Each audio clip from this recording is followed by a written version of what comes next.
Здравствуйте, в студии Людмила Басыгысова. Вы смотрите прямой эфир с города. Сегодня у нас в гостях заместитель главы города Якутска по развитию территорий Евгений Григорьев. Евгений Николаевич, здравствуйте. Добрый вечер. А я напоминаю, мы работаем в прямом эфире. Телефон в студии 320202. Звоните и задавайте ваши вопросы. Прямую трансляцию нашего эфира вы также можете смотреть на нашем YouTube-канале Вести Саха и на нашем сайте ГТРК Саха. Евгений Николаевич, в прошлом году Якутск впервые принял участие в нацпроекте «Безопасные и качественные автомобильные дороги». Проект будет продолжен и в этом году. Сколько дорог планируется отремонтировать? Какая сумма выделена? Так, да, действительно, начиная с прошлого года наш город принимает участие в национальном проекте.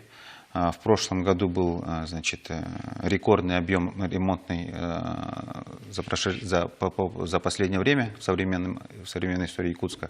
В этом году темп взят тоже хороший. 23 километра 560 метров у нас план ввода в 2020 год. И мы начнем еще в этом году переходящие объекты, которые будут вводиться в 2021 году. По плану, национального проекта у нас 28 улиц в этом году. Из них хочу заметить, что 14 улиц – это улицы пригородов.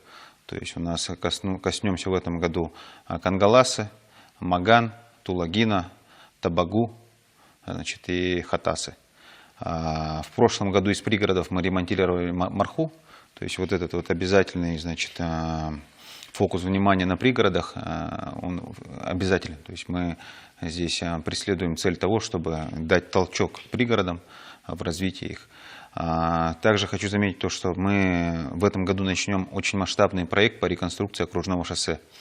Окружное шоссе сегодня представляет из себя двухполосную трассу. В конце реконструкции она будет четырехполосной. И вот эти 4 километра 200 метров будут вводиться в 2021 году.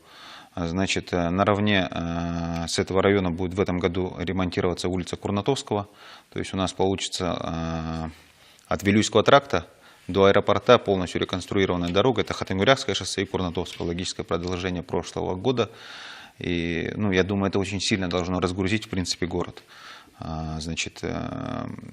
По центральной части города мы начинаем работы в этом году по перекресткам. Со следующей недели выйдут на работы перекрестки по Поярково, Петра Алексеева, Поярково, Курашова. Также в этом году запланировано две круговые развязки. Круговая развязка на Стадухина, Пирогова, Петра Алексеева и на Гемиине. Эти перекрестки и круговые развязки являлись местом концентрации ДТП. И в рамках нацпроекта БКАТ мы должны уменьшать количество мест концентрации ДТП. И мы верим в то, что при правильной, разработанной проектной документации и внедрении ее в жизнь мы сократим количество ДТП на данных перекрестках. Также мы в этом году ремонтируем текущим ремонтом в центральной части города улицу Орджоникидзе. Ремонтируем улицу Губина, уже начали с прошлой недели, вышли на Губина, вышли на Кеша Алексеева и ведем работы на улице Три Сосны. Эти три объекта уже начаты и работа ведется в полном объеме там. Также мы в этом году, что интересно, сегодня состоялся последний аукцион. То есть мы можем сегодня говорить, что все аукционы по плану на все 28 улиц у нас состоялись. По трем последним аукционам, это Петровского, Орджоникидзе, Курашова и Свердлова. Сейчас есть обращение в УФАС, и, соответственно, должно быть рассмотрение этой жалобы. И если жалоба будет отклонена, мы можем сказать, что мы отконтрактовались уже по всем объектам. Это буквально в течение следующей недели будет принят результат. Соответственно, мы в графике, в хорошем темпе заходим на строительно-монтажные работы. По Хатасам, по пригородам давайте пройдемся. По Хатасам у нас 3 улицы: Совхозная, Оржакова. По пригороду у нас улица Новая. В Табаге тоже 3 улицы. Магане, Кирова и Алымова 2 улицы. В Кангаласах 3 улицы: Лесная, Центральная и, 3 улицы. В общем, 3 улицы по Кангаласам. В итоге всего суммарно мы получаем 14 улиц по пригородам.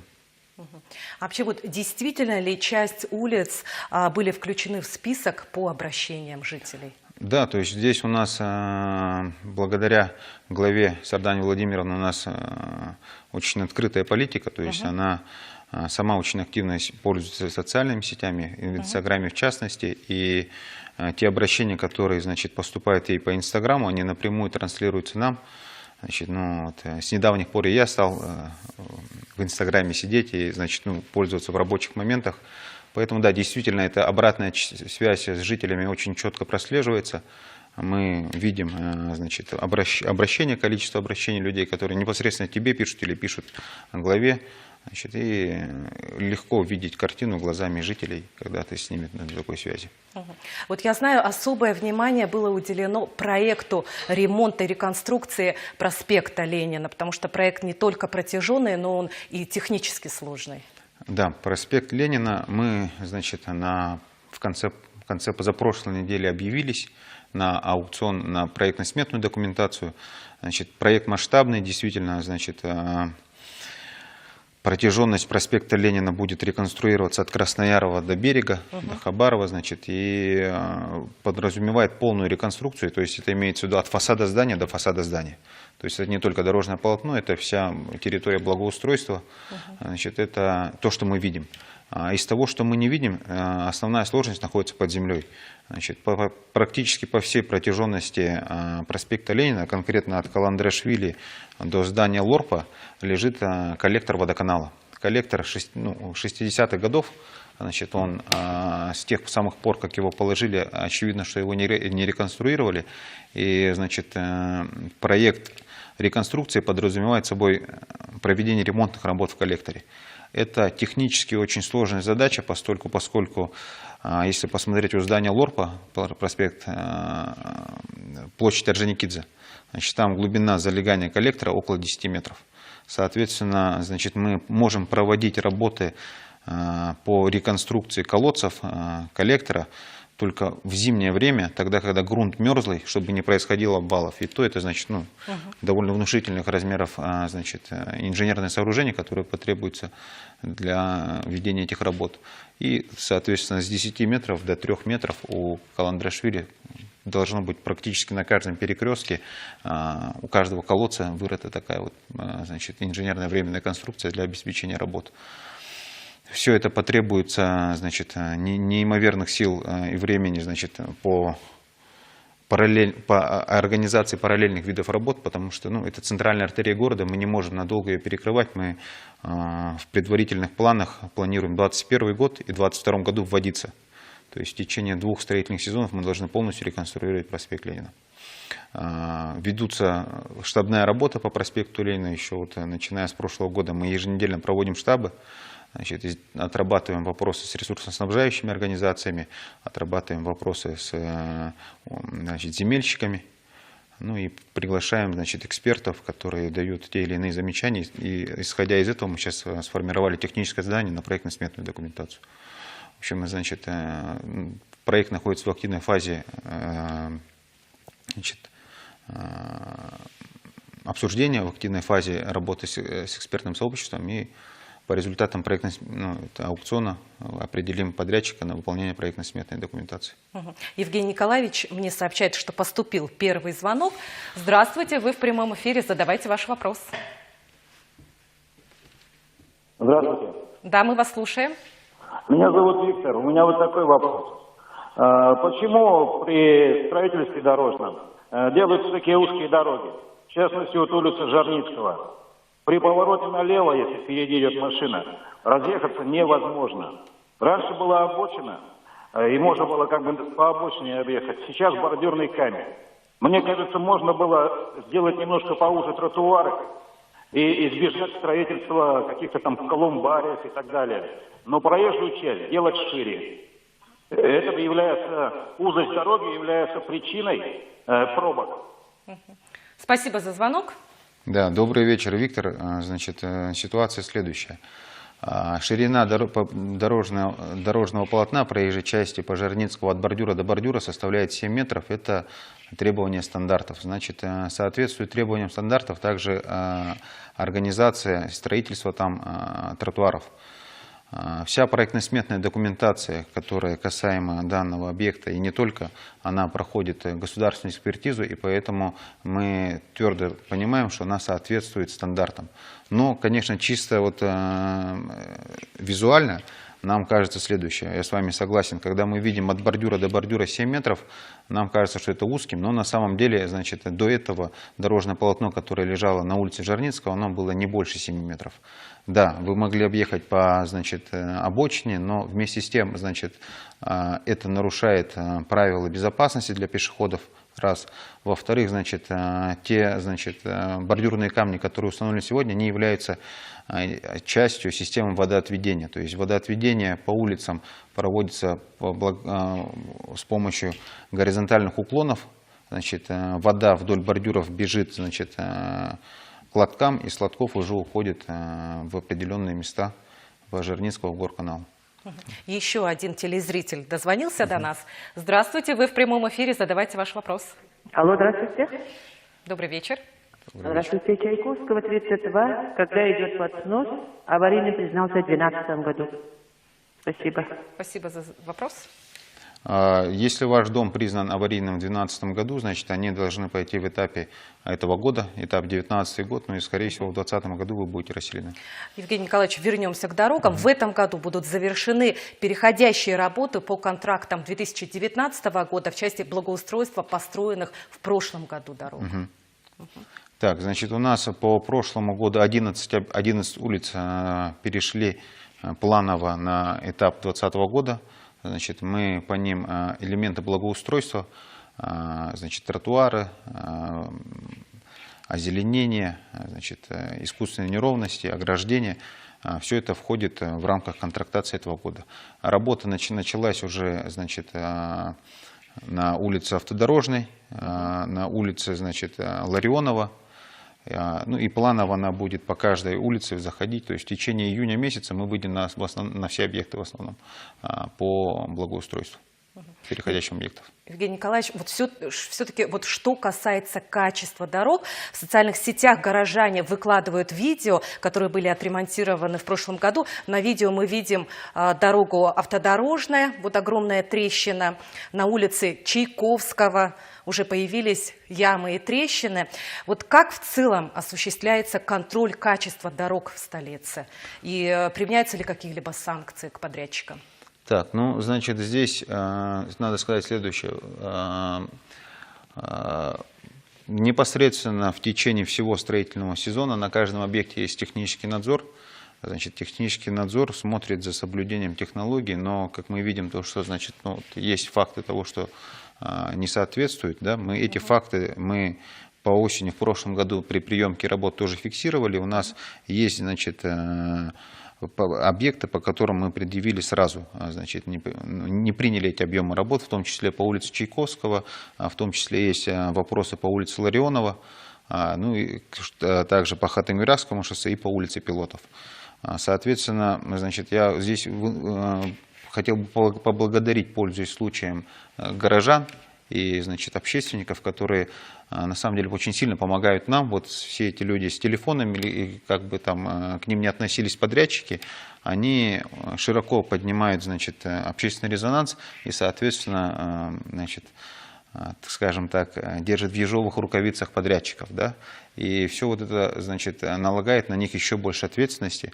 Здесь вот мы, как городские власти, выступаем заказчиками, да, подрядчики у нас отдельные организации, и за итоговое качество в любом случае несет подрядчик ответственность. Мы контролируем. И здесь я хочу поблагодарить еще раз горожан, потому что они нам помогают контролировать все это дело.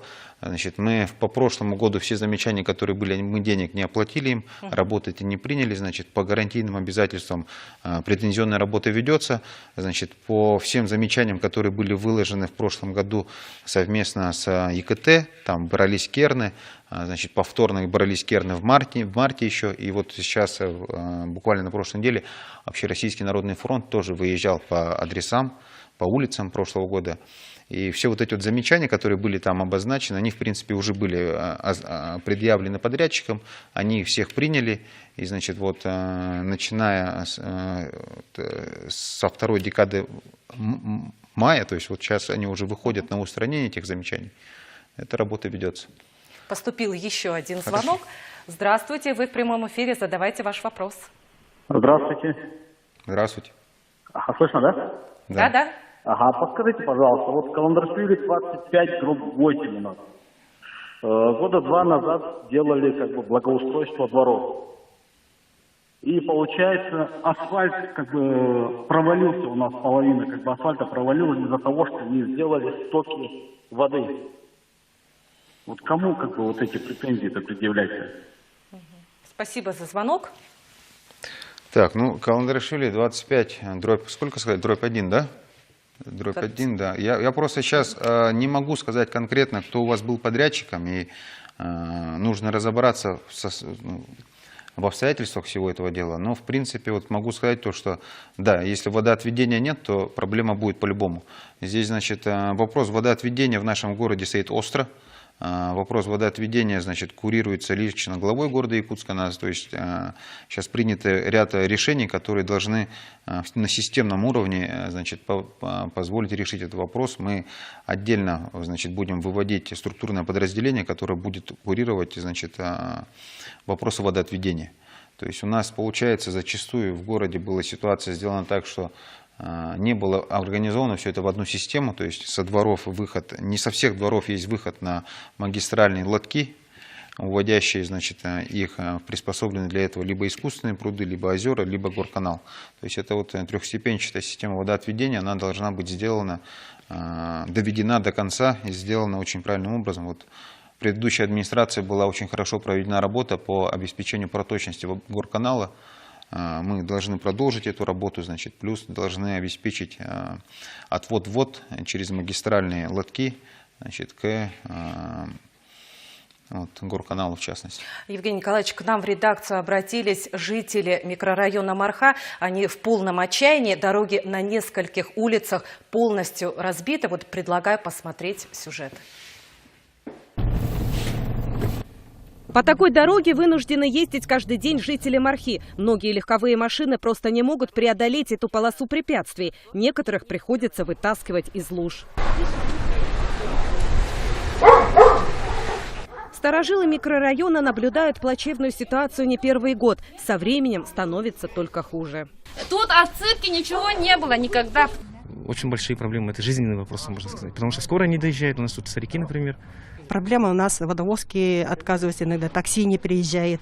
На соседней улице ситуация ничем не лучше. Мы вот вдвоем с соседом, мы то отсыпаем сами постоянно, ежегодно за свой счет. Аграрников тоже мы отсыпаем за свой счет. Проехать по такой дороге может далеко не всякий автомобиль. Даже кроссовер делает это с трудом. Разбитая дорога для жителей Мархи – актуальная проблема, которая никак не решается на протяжении вот уже 13 лет. Евгений Николаевич, все-таки когда ожидается ремонт улиц в микрорайоне Марха? Так, ну, значит, сказать, что мы Марху вообще забыли, тоже неправильно.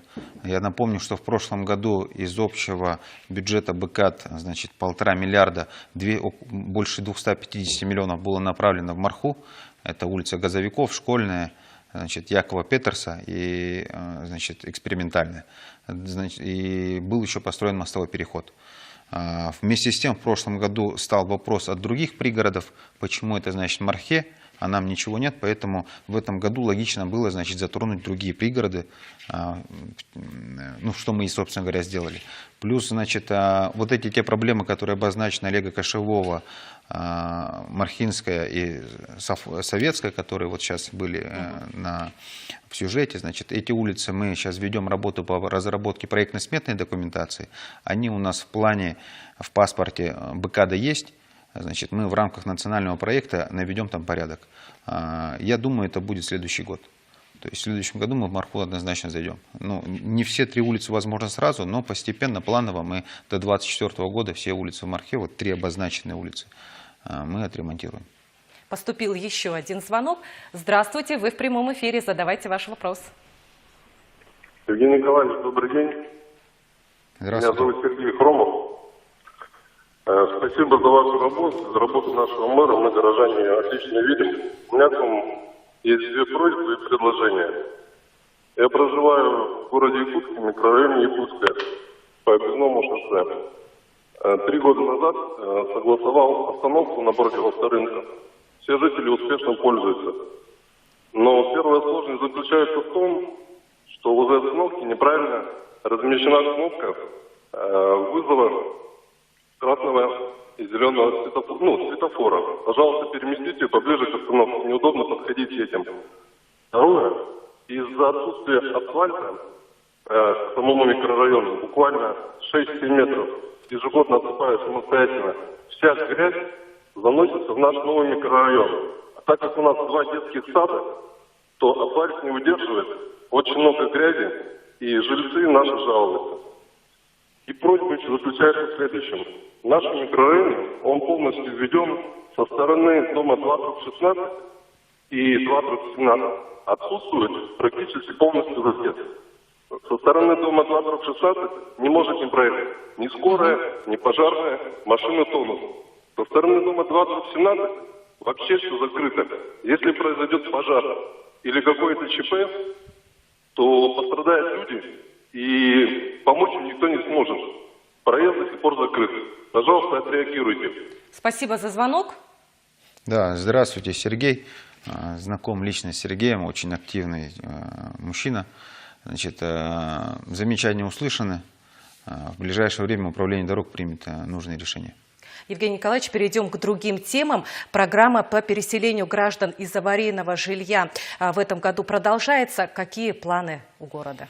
Значит, планы, они уже утверждены. В этом году мы переходим ко второму этапу. Первый этап был 2019 год, 244 квартиры. В этом году 123 квартиры. Значит, общая площадь в рамках программы переселения у нас чуть больше 68 тысяч квадратных метров. Из них в прошлом году было этап 2019 года 7700 квадратных метров. В этапе этого года 5800 квадратных метров. Значит, работа ведется, значит, специально здесь, скажем так, если нужно предупредить, значит, есть такие несколько нюансов, которые, значит, возникли. Мы сегодня, значит, уже фиксируем те случаи, когда, значит, по закону принято следующее нововведение. То вот, обращаясь к гражданам, которые могут, чтобы предостеречь или кого-то или что-то, перепродают квартиры, значит, и надеяться на переселение в новую квартиру. Но сегодня, значит, федеральным законодательством введена следующая норма, то что если после принятия, значит, дома аварийным совершена купля-продажа, значит, возмещение будет деньгами, а не квартирой. То есть были такие случаи, что люди специально в аварийных домах скупают квартиры и ждут переселения, значит, хотя не является, нужды такой нет прямой. Да, то есть по несколько квартир может быть у людей и в аварийных домах. И сейчас, значит, четко правила игры обозначены. Если вы купили квартиру после того, как она признана аварийной, значит, вы получите ровно столько денег, сколько она стоит реально, объективно на рынке, а не квартиру. Вот, значит, это раз. Второе, значит, квартиры, значит, сегодня на рынке представлены, значит, мы выкупаем, работаем с застройщиками. Также, если не находится квартира, то идем на выкуп на вторичном рынке. А вот что делать людям, которые живут в плачевных условиях, но их дома официально не признаны аварийными? Нужно спешить и признавать дома аварийными. Тут, значит, очевидный путь, то, что это зачастую является дома, в которых все квартиры являются частной собственностью, но жильцы по тем или иным причинам не могут скооперироваться и признать дом аварийным. Значит, я тогда обращаюсь к жителям, которые живут в таких домах, берите инициативу в свои руки, значит, находите своих соседей и в срочном порядке идите на признание домов аварийными. Департамент жилищных отношений работает в новом ключе. Значит, мы за прошлый год очень плотную работу провели по признанию домов аварийными. Здесь, значит, все двери для вас открыты. Ждем, пожалуйста. Необходимо срочно признавать дома аварийными. Евгений Николаевич, проводите ли вы личные встречи? Вот как можно с вами связаться? Значит, в в установленное время до объявления пандемии и вот, значит, всех и вытекающих из них обстоятельств был еженедельный прием граждан в установленное время.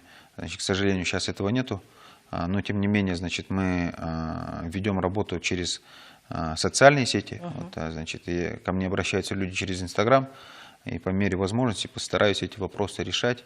Значит, и пользуясь случаем, значит, благодарю людей за активную позицию вот в Инстаграме. Очень много людей пишут и довольно дельные предложения вносят. Поэтому так вот. Евгений Николаевич, спасибо, что пришли сегодня к нам в студию и ответили на наши вопросы. Спасибо. До свидания. А я напоминаю, что те звонки с вопросами, которые не прозвучали во время прямого эфира, мы передаем нашим гостям сразу после программы. Всего доброго.